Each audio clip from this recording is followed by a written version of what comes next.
Huwag kang mag-alala, Torre, kasi matagal ko na talaga gusto makabugbog ng unggoy.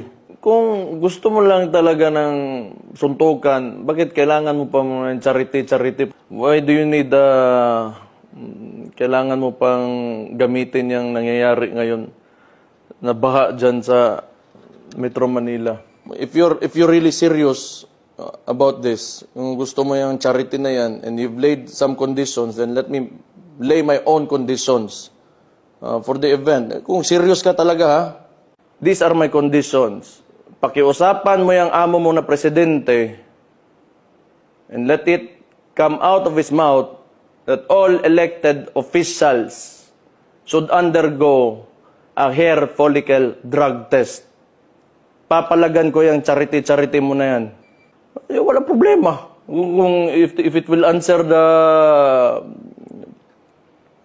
the issues nitong bansa natin, I can do that.